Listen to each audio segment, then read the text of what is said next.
Laurent Bigot, bonjour. Bonjour. Les opérations Serval au Mali et Sangaris en Centrafrique sont vendues par le gouvernement comme des succès. Est-ce que vous êtes vous aussi affirmatif? La réalité, c'est que les objectifs fixés par ces opérations n'ont jamais été atteints, tant dans le nord du Mali, enfin dans le Sahel en général, qu'en RCA. Le nord du Mali et le centre du Mali, d'ailleurs, sont carrément hors contrôle.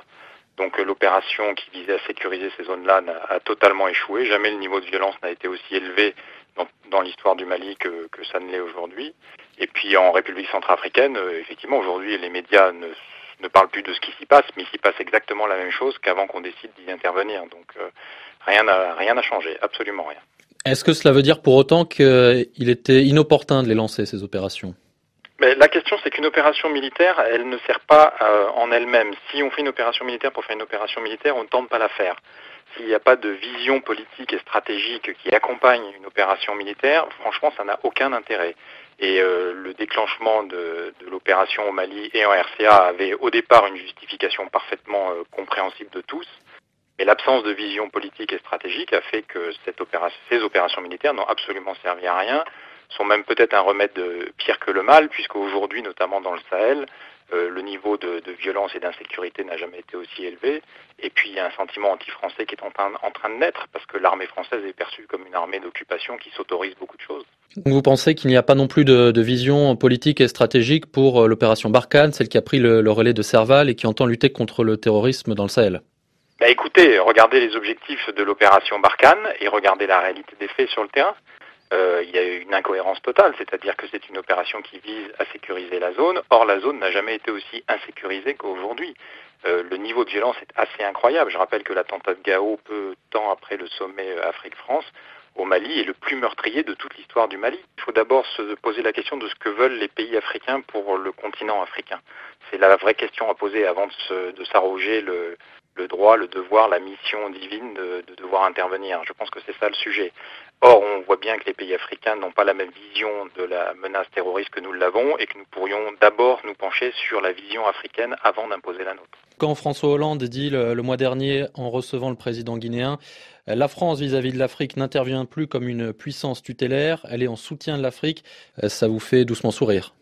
Bon, c'est tarte à la crème, c'est de la communication, c'est des éléments de langage, mais ça ne recouvre aucune réalité. C'est pas, enfin, faut pas confondre une politique sur plusieurs années et des éléments de langage. Or, François Hollande sur l'Afrique a été dans la communication en permanence. On attendait aussi beaucoup de François Hollande en matière de droits de l'homme, et ceux qui en attendaient beaucoup ont dû être déçus quand on a vu ses relations, quand on voit ses relations avec le président du Tchad aujourd'hui, Idriss Déby, ou bien la manière dont il s'est positionné au moment de la modification de la Constitution au Congo-Brazzaville.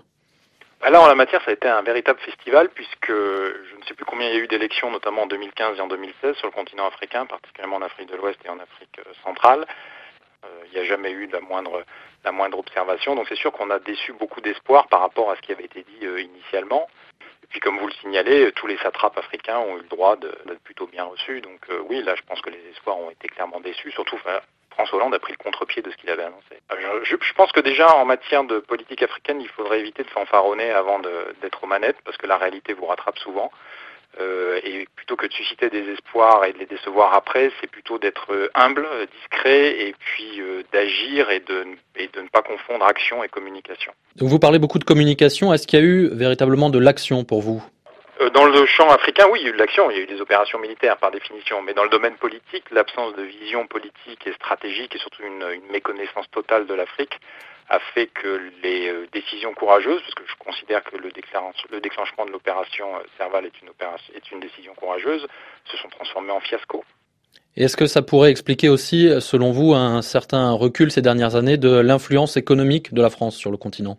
Le continent africain s'ouvre aux autres puissances du monde, le commerce international est une réalité en Afrique, il y a d'autres acteurs, c'est ça la différence, beaucoup plus compétitif, il y a un plus grand nombre d'acteurs, et puis voilà, donc la France est soumise à une compétition à laquelle elle n'avait pas l'habitude. Mais n'attendons pas tout du gouvernement français, à partir du moment où les entreprises françaises font des offres de services qui correspondent aux réalités des marchés africains, il n'y a aucune raison qu'elles ne réussissent pas. Autre sujet de la présidence Hollande, sa politique mémorielle. À plusieurs reprises, à Madagascar, en Algérie, au Cameroun, il a reconnu que la France avait commis des crimes, mais sans présenter d'excuses. Est-ce que c'est une position qui vous semble justifiée?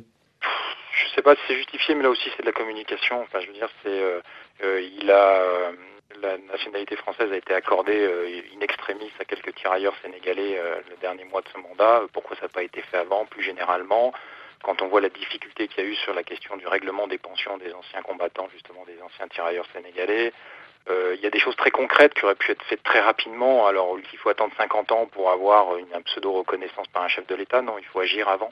Laurent Bigot, merci. Je vous en prie.